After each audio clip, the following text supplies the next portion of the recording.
kesempatan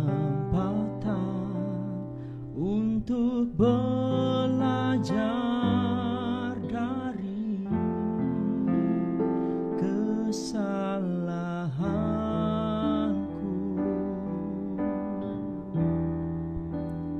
di masa yang telah lalu.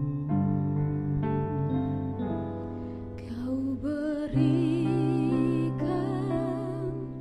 ku iman untuk mencoba lagi sampai ku jadi sempurna seperti-Mu.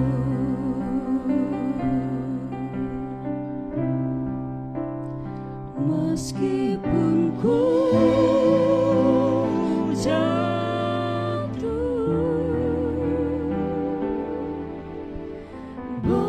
berulang kali, namun oleh kasih-Mu ku bangkit kembali. Ku tak dapat sungguh menyia-nyiakan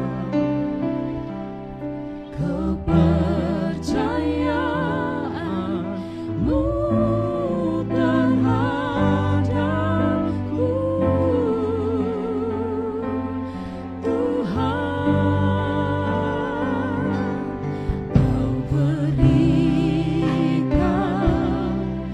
ku iman untuk mencoba lagi sampai ku jadi sempurna seperti-Mu.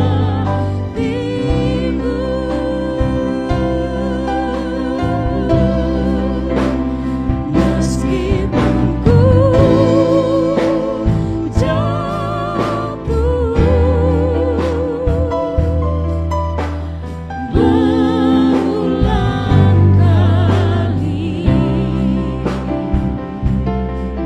namun oleh kasih-Mu ku bangkit kembali.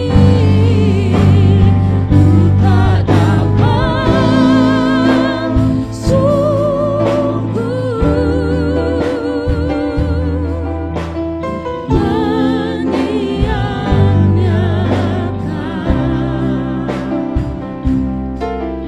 kepercayaan-Mu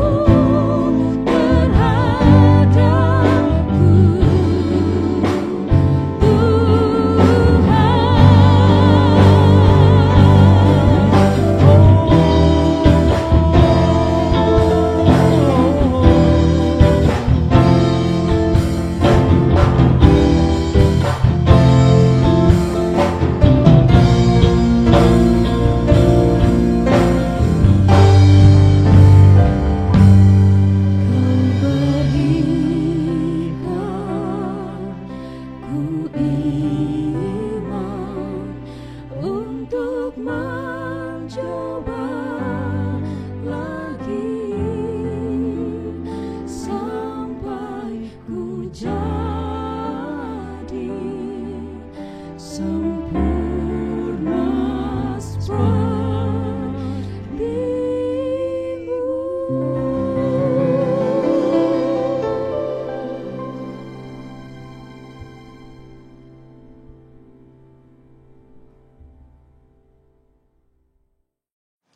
Salam sejahtera, Bapak Ibu, Saudara-saudara Sivitas Akademika UKSW yang dikasihi Tuhan. Mari sejenak kita mengisi waktu kita dan sejenak meninggalkan pekerjaan kita untuk bersama mendengarkan kebenaran firman Tuhan yang terdapat di dalam 1 Korintus pasalnya yang pertama, ayat 18 hingga ayat yang ke-25. Sebelumnya, mari kita berdoa.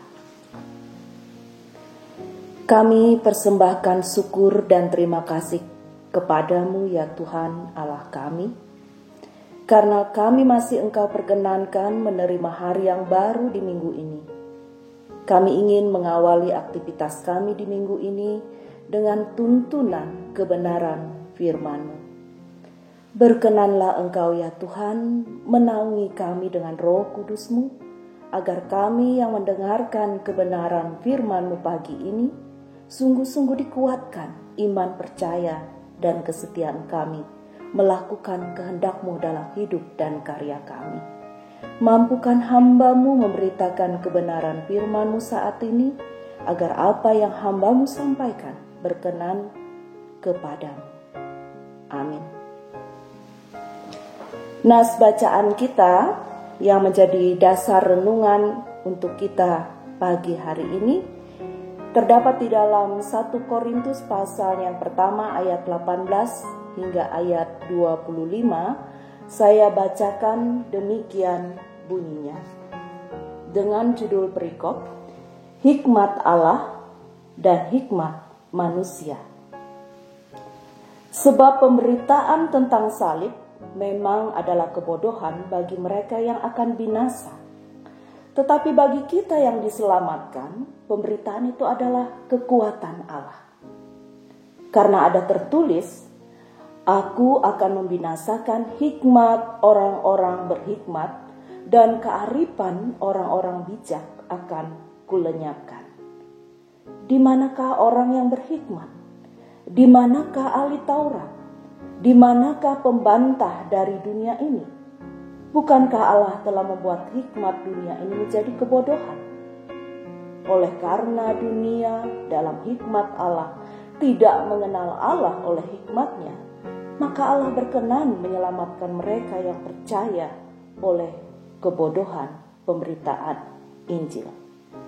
Orang-orang Yahudi menghendaki tanda dan orang-orang Yunani mencari hikmat. Tetapi kami memberitakan Kristus yang disalibkan, untuk orang-orang Yahudi suatu batu sandungan, dan untuk orang-orang bukan Yahudi suatu kebodohan. Tetapi untuk mereka yang dipanggil, baik orang Yahudi maupun orang bukan Yahudi, Kristus adalah kekuatan Allah dan hikmat Allah.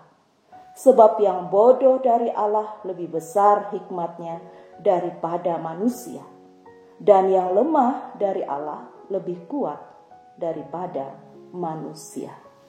Demikian firman Tuhan. Ibu bapa dan saudara yang dikasihi oleh Tuhan kita Yesus Kristus, tema renungan pada pagi hari ini adalah hikmat Allah atau hikmat manusia. Bapak, Ibu, saudara-saudara yang dikasihi oleh Tuhan, bila kepada kita ditanyakan, apakah kita memilih hikmat manusia atau hikmat Allah? Tentu, otomatis dan dengan cepat kita akan menjawab hikmat Allah. Namun bagaimana bila pertanyaan itu sedikit digeser? Apakah saat ini kita melaksanakan hikmat manusia atau hikmat Allah? Mungkin untuk menjawab pertanyaan yang kedua ini tidak semudah dan tidak secepat kita menjawab seperti pada pertanyaan pertama tadi. Kenapa? Tentunya bukan karena pertanyaan yang kedua ini sulit, melainkan karena pertanyaan yang kedua ini mengandung unsur reflektif atau lebih kepada tindakan nyata dan bukan hanya sekedar pilihan berdasarkan keinginan saja. Sebab bisa saja saya memang memilih menjadi orang Kristen. Namun apakah dalam kehidupan sehari-hari saya menjalani nilai-nilai Kristen? Bapak, Ibu, dan saudara-saudara yang dikasihi Tuhan, dalam nas kita pada hari ini, ketika ayat demi ayat kita baca, maka seakan memberikan sebuah penjelasan yang agak berbelit dan terkesan sulit untuk kita pahami maksudnya.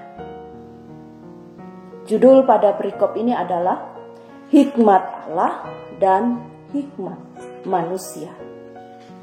Dari judul ini terkesan bahwa hikmat manusia dipertentangkan dengan hikmat Allah.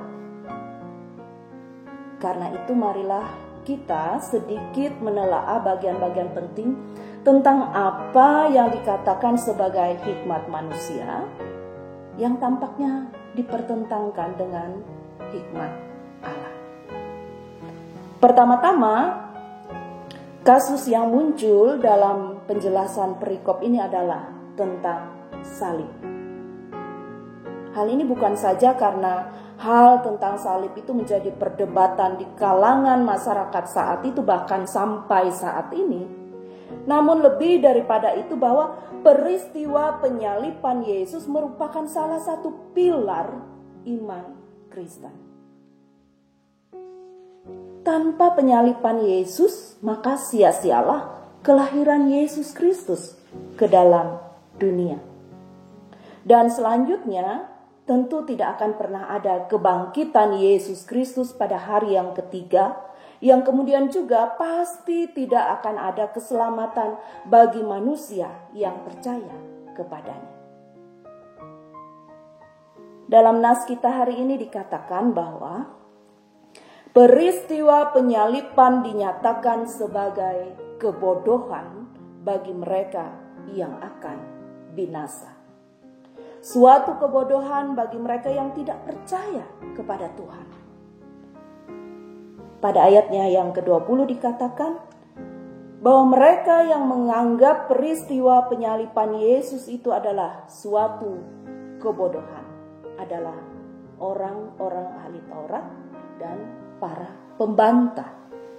Dan selanjutnya, jika kita perhatikan ayat yang ke-22, lebih nyata lagi disebutkan bahwa mereka yang menganggap peristiwa penyaliban Yesus adalah suatu kebodohan, yaitu orang Yahudi dan orang Yunani.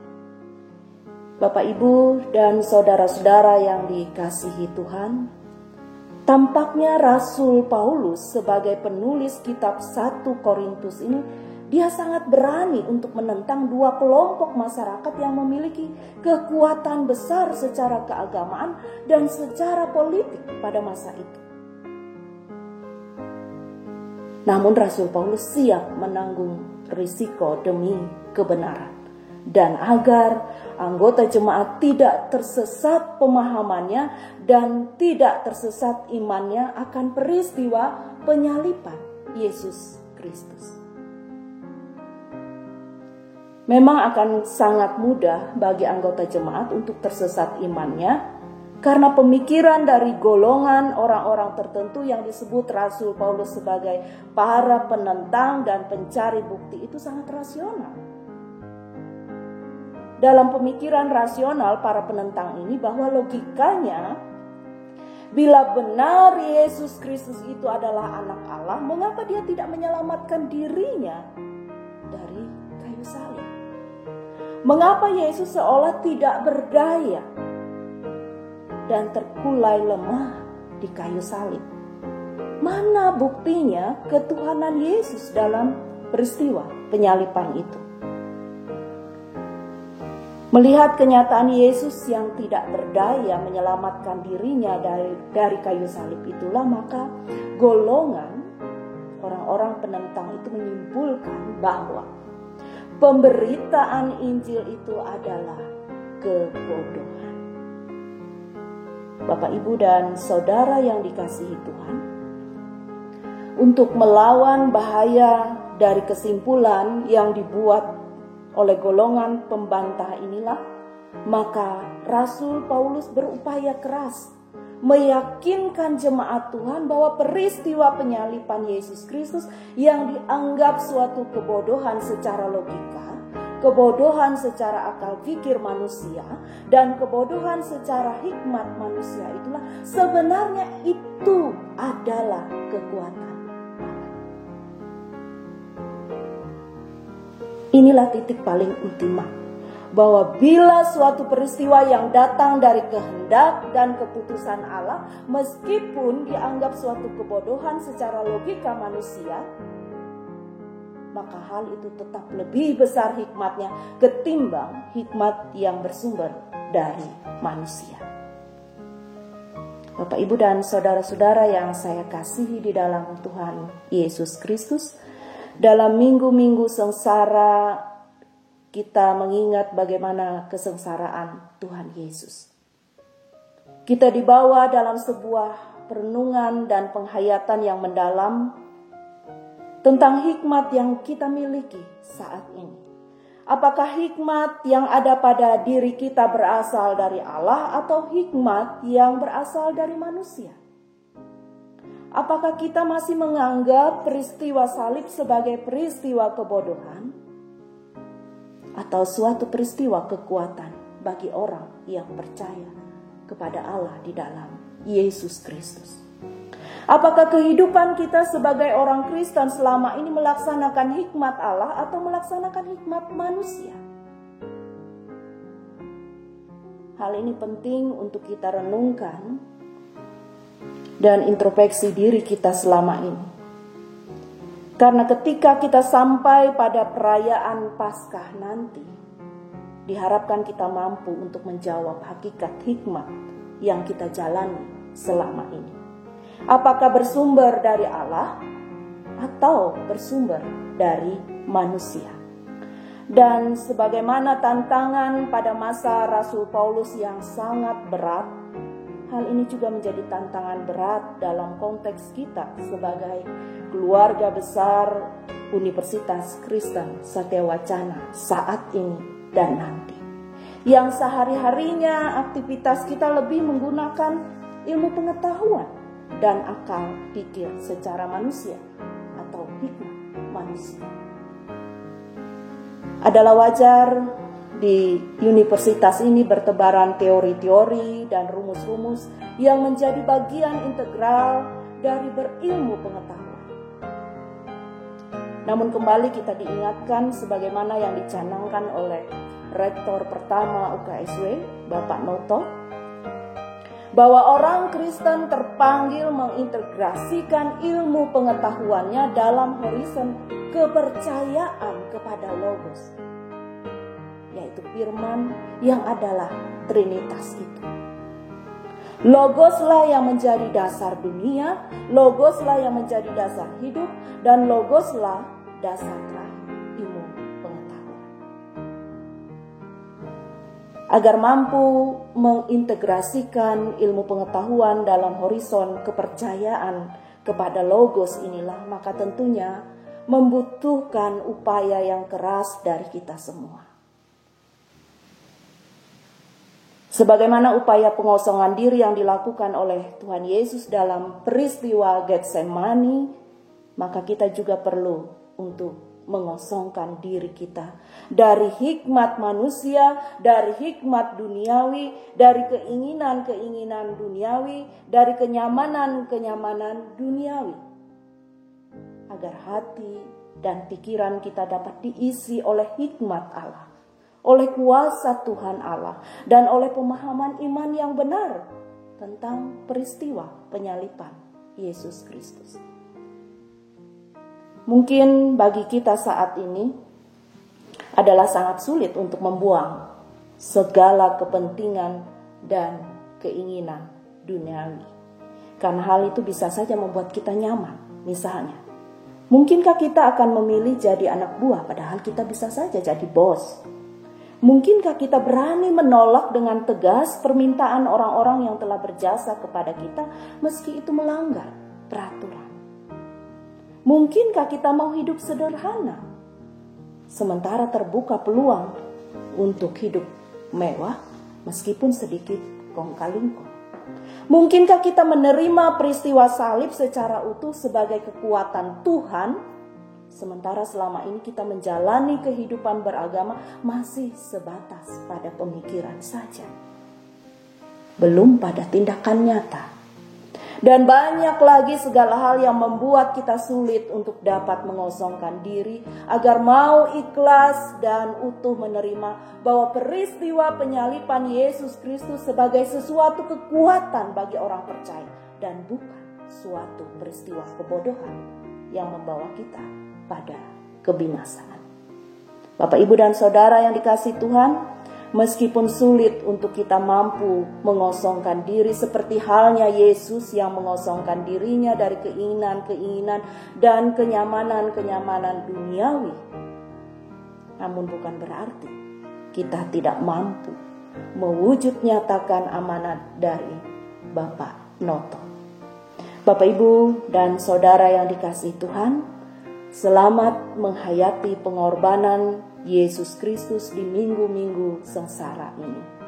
Dengan mengosongkan diri kita dari keinginan-keinginan duniawi, dari kenyamanan-kenyamanan duniawi yang bersumber dari hikmat manusia. Semoga kita dimampukan semakin berhikmat yang bersumber dari hikmat Allah di atas segala hikmat manusia. Semoga hikmat yang bersumber dari Allah itu mampu kita laksanakan dalam aktivitas kita sehari-hari, dalam kerja kita, dalam karya kita, dalam keluarga kita, dalam jemaat kita, dan dalam masyarakat kita. Tuhan memampukan kita. Amin.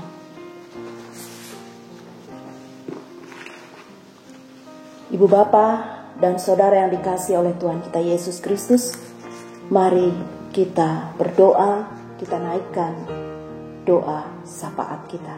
Kita berdoa. Terpujilah nama-Mu Allah, Tuhan dan Juru Selamat kami. Kami bersyukur di pagi ini, di awal minggu ini kami boleh diingatkan, kami boleh diteguhkan dengan pemberitaan kebenaran firman-Mu. Kiranya dengan kuat kuasa bimbingan Roh Kudus-Mu, kami dimampukan menjadi orang yang berhikmat, hikmat yang bersumber dari hikmat Allah. Menerima dan selalu percaya bahwa pengorbanan Yesus Kristus di kayu salib bukanlah suatu kebodohan, namun suatu kekuatan yang menyelamatkan kami. Mampukanlah kami dapat mengisi kesempatan hidup yang sudah Tuhan berikan dengan kerja yang sungguh-sungguh, bertanggung jawab, setia, dan menyadari bahwa pekerjaan yang kami lakukan adalah sebagai persembahan syukur kami atas kasih karunia Tuhan dalam hidup kami. Karena Tuhanlah yang telah memberikan kesempatan dan tempat bagi kami untuk berkarya, bekerja, melayani, dan melaksanakan studi kami di Universitas Kristen Satya Wacana ini. Ya Tuhan, berilah hikmat-Mu kepada pembina, pengawas, dan pengurus Yayasan Perguruan Tinggi Satya Wacana. Berilah hikmat-Mu kepada pimpinan Universitas Kristen Satya Wacana, Bapak Rektor dan para pembantu rektor, para dekan dan wakil dekan, kepala-kepala unit, para dosen, para pegawai, staf, guru-guru sekolah lab yang bernaung di bawah Yayasan Kristen Satya Wacana.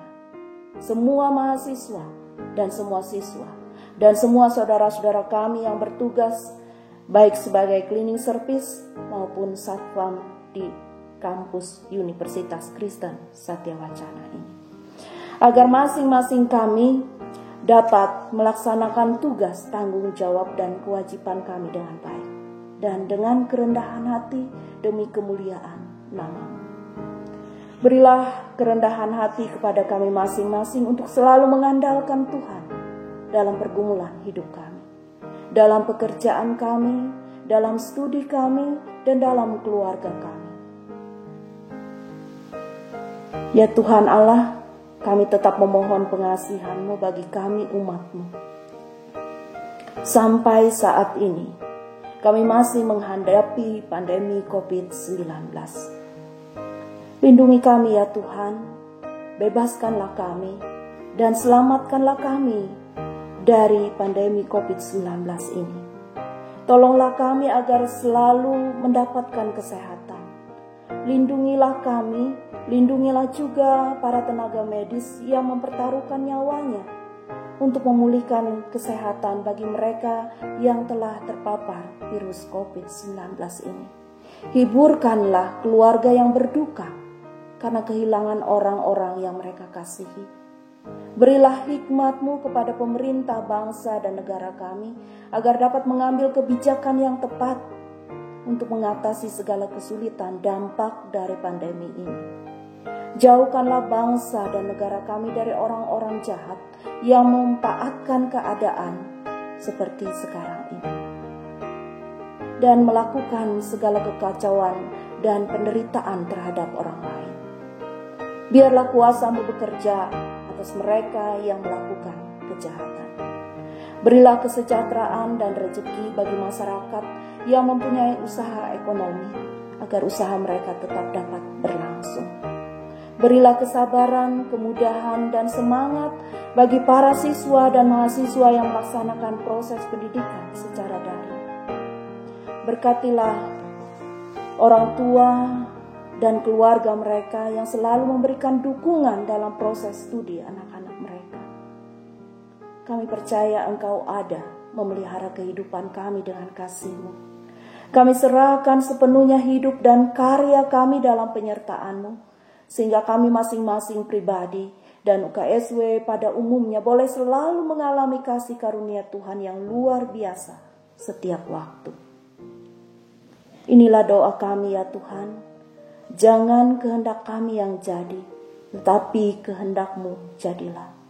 Terpujilah nama-Mu, kini dan selamanya. Amin. Bapak, Ibu, dan saudara-saudara Sivitas Universitas Kristen Satya Wacana di mana saja berada saat ini, mari kita lanjutkan aktivitas kita hari ini. Arahkanlah hati kita kepada Tuhan, agar hidup kita dan kerja kita senantiasa berada dalam tuntunan hikmat Allah. Maka terimalah berkat Tuhan. Tuhan memberkati engkau dan melindungi engkau. Tuhan menyinari engkau dengan wajah-Nya dan memberi engkau kasih karunia. Tuhan menghadapkan wajah-Nya kepadamu dan memberi engkau damai sejahtera kini dan selamanya. Amin.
menggantikannya jadi hidung yang merdu.